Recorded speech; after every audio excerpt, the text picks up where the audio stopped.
বিসমিল্লাহির রহমানির রহিম। প্রিয় ভাই ও বোনেরা, আসসালামু আলাইকুম ওরহমতুল্লাহি ওয়াবারাকাতুহু। আজকের এই কথাগুলো তাদের জন্য যারা একা কাঁদেন, যারা রাতের অন্ধকারে দুহাত তুলে আল্লাহর কাছে ফরিয়াদ করেন, কিন্তু মনে হয় কেউ শুনছেন না।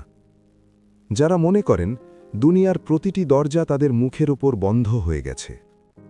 যদি আপনি আজ সেই অবস্থায় থাকেন, তাহলে এই কথাটা মনে রাখুন, যখন মানুষের সব দরজা বন্ধ হয়ে যায়, তখন আল্লাহর দরজা সবচেয়ে বেশি খোলা থাকে। আজ আমরা কথা বলবো মাজলুমের দোয়া নিয়ে, সেই দোয়া যা আল্লাহ কখনো ফিরিয়ে দেন না।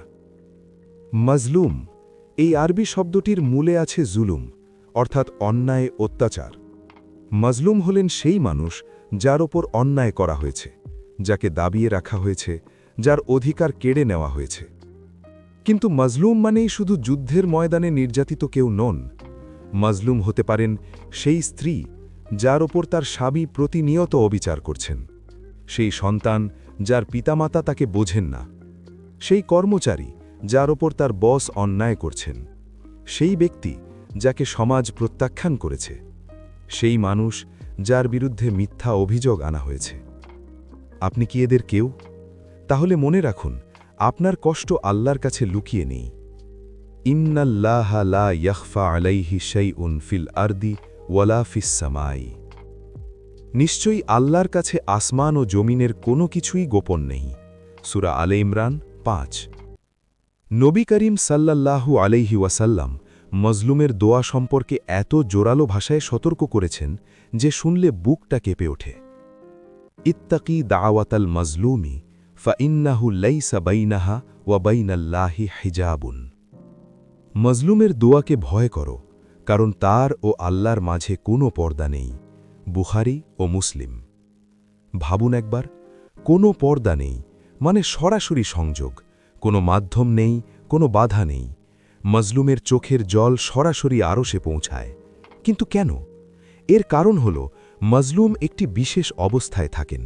তার ঈমান পরীক্ষিত হচ্ছে, তার অহংকার নেই, তার হাতে শক্তি নেই, সে শুধু আল্লাহর দিকে তাকিয়ে আছে। আর এই নির্ভরশীলতাই আল্লাহর সবচেয়ে প্রিয়। যে মানুষ ভেঙে পড়ে আল্লাহর দরজায় হাত রাখে, আল্লাহ সেই হাত কখনো খালি ফেরান না। হাদিসে কুদসিতে আল্লাহ তাআলা বলেন, আমি সেই ব্যক্তির সাথে থাকি যার হৃদয় আমার জন্য ভেঙে পড়েছে। কুরআনে এমন অনেক দৃশ্য আছে যেখানে মজলুমরা আল্লাহর কাছে ফরিয়াদ করেছেন এবং আল্লাহ তাদের জবাব দিয়েছেন। হজরত আইয়ুব আলাইহিসসালাম, তিনি দীর্ঘ বছর কঠিন রোগে আক্রান্ত ছিলেন। সম্পদ চলে গেছে, সন্তান চলে গেছে, এমনকি মানুষও কাছ থেকে সরে গেছে। কিন্তু তিনি হতাশ হননি। তিনি শুধু বললেন, এয়ান্নি মাসানিয়া দুর্রু ওয়া আন্তা আরহামুর রাহিমিন। আমাকে দুঃখ কষ্ট স্পর্শ করেছে, আর আপনিই সর্বশ্রেষ্ঠ দয়ালু। সূরা আম্বিয়া ৮৩।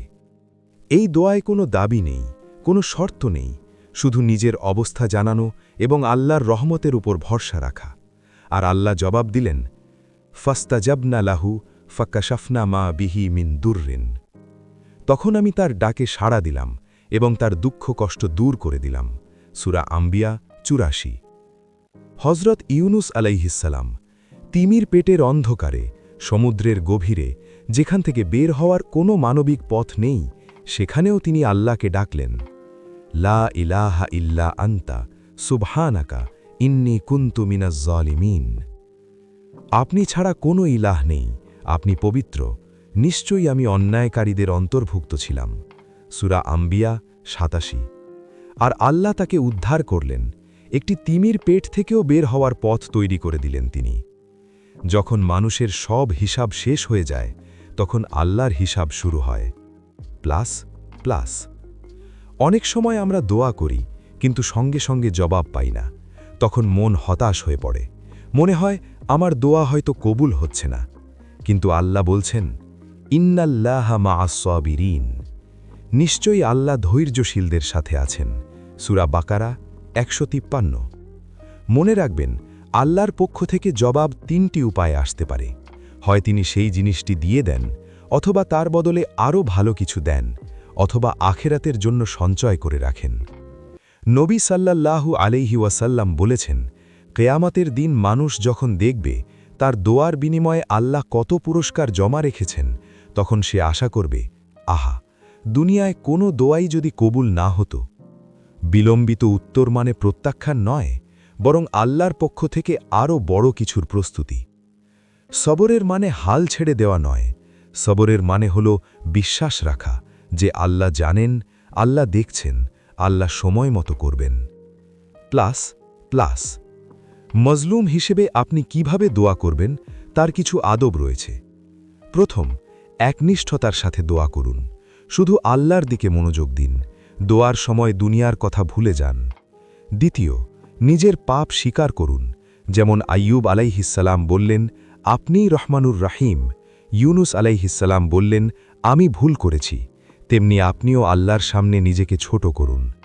তৃতীয়, শেষ রাতে দোয়া করুন। রাসূলুল্লাহ সাল্লাল্লাহু আলাইহি ওয়াসাল্লাম বলেছেন, আল্লাহ রাতের শেষ তৃতীয়াংশে প্রথম আকাশে নেমে আসেন এবং জিজ্ঞাসা করেন, কে আছো আমাকে ডাকার, যাতে আমি সাড়া দিই। চতুর্থ, জুলুম মাফ করো, কিন্তু বদদোয়া করার অধিকার আপনার আছে। তবে মাফ করে দিলে আল্লাহর কাছে আপনার মর্যাদা আরও বেড়ে যায়। পঞ্চম, ধৈর্য ধরুন এবং দোয়া ছাড়বেন না। রাসূলুল্লাহ সাল্লাল্লাহু আলাইহি ওয়াসাল্লাম বলেছেন, তোমাদের দোয়া কবুল হয় যতক্ষণ তুমি তাড়াহুড়ো করো না। দোয়া হল মুমিনের অস্ত্র, আর আল্লাহর কাছে চাওয়া বন্ধ করা মানে নিজেকে নিরস্ত্র করা। ইতিহাস সাক্ষী, মজলুম কখনও চিরকাল পরাজিত হননি। হজরত মুসা আলাইহিসসালাম ও বনি ইসরায়েল ফেরাউনের অত্যাচারে শতাব্দীর পর শতাব্দী নির্যাতিত, কিন্তু যখন তারা আল্লাহর কাছে ফরিয়াদ করলেন, তখন সমুদ্র দুই ভাগ হয়ে গেল, আর ফেরাউন সেই সমুদ্রেই ডুবে গেল। হজরত ইব্রাহিম আলাইহিসসালাম, আগুনে নিক্ষেপ করা হল, কিন্তু আল্লাহ হুকুম দিলেন, ইয়া নারু কুনি বারদান ওয়া সালামান আলা ইব্রাহিমা। হে আগুন, ইব্রাহিমের ওপর শীতল ও নিরাপদ হয়ে যাও। সূরা আম্বিয়া ৬৯। সাহাবায়ে কেরামের জীবনে মক্কায় কতজন সাহাবী নির্যাতিত হয়েছেন, তাদের সম্পদ কেড়ে নেওয়া হয়েছে, জমি থেকে উচ্ছেদ করা হয়েছে, কিন্তু শেষ পর্যন্ত বিজয় কার হয়েছিল? মক্কা বিজয়ের দিন তারাই মাথা উঁচু করে ফিরে এসেছিলেন। এটি কোনো কাকতালীয় ঘটনা নয়, এটি আল্লাহর অটল নিয়ম। ওয়াদাল্লাহুল্লাযীনা আমানু মিনকুম ওয়া আমিলুস সলিহাতি লায়াস্তাখলিফান্নাহুম ফিল আরদি। আল্লাহ প্রতিশ্রুতি দিয়েছেন, তোমাদের মধ্যে যারা ঈমান আনে ও সৎ কাজ করে তিনি তাদের পৃথিবীতে প্রতিষ্ঠিত করবেন। সূরা নূর ৫৫। আজকের পৃথিবীতে মাজলুমের সংখ্যা কম নয়। পৃথিবীর বিভিন্ন প্রান্তে মুসলিম ভাই বোনেরা নির্যাতিত হচ্ছেন। অনেকে নিজের ঘরে, নিজের পরিবারে কষ্ট পাচ্ছেন। আর আমরা যারা এই মুহূর্তে নিরাপদে আছি, আমাদের কর্তব্য হল তাদের জন্য দোয়া করা, কারণ মাজলুমের পক্ষে দোয়া করা ইসলামের অন্যতম আমল। রাসূলুল্লাহ সাল্লাল্লাহু আলাইহি ওয়াসাল্লাম বলেছেন, মুসলমান মুসলমানের ভাই, সে তার ওপর জুলম করে না এবং তাকে জালিমের হাতে সোপর্দ করে না। আপনি আজ মাজলুম না হলেও একজন মাজলুমের জন্য দোয়া করুন, সেই দোয়াও আরশে পৌঁছে যায়। প্রিয় ভাই ও বোনেরা, আজকের আলোচনার শেষে আমি আপনাদের জন্য একটি কথাই বলতে চাই। আপনি যদি আজ মাজলুম হন, যদি মনে হয় সব পথ বন্ধ, তাহলে একটি কাজ করুন।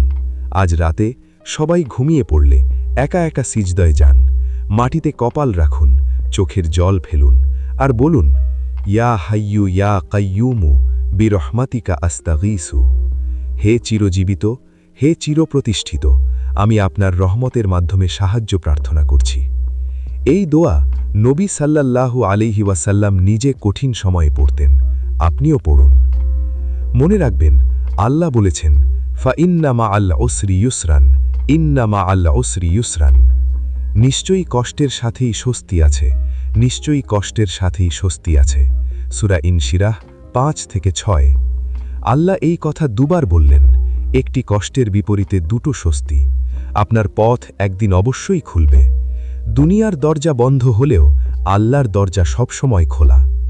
আল্লাহর উপর ভরসা রাখুন, তিনি কখনো হতাশ করেন না তার বান্দাকে, যে সত্যিকার অর্থে তাকে ডাকে। আজকের এই আলোচনা যদি আপনার কাজে আসে, তাহলে শেয়ার করুন, হয়তো কোনো মাজলুম ভাই বা বোনের কাছে পৌঁছে যাবে এই কথা। কমেন্টে জানান আজকের বিষয়টি সম্পর্কে আপনার কি মনে হয়েছে। আল্লাহ আমাদের সবাইকে মজলুমদের প্রতি সহানুভূতিশীল করুন এবং আমরা যদি কখনো মজলুম হই তাহলে আল্লাহর উপর ভরসা রাখার তৌফিক দিন আমিন ওয়াসসালামু আলাইকুম ওয়া রাহমাতুল্লাহি ওয়া বারাকাতুহু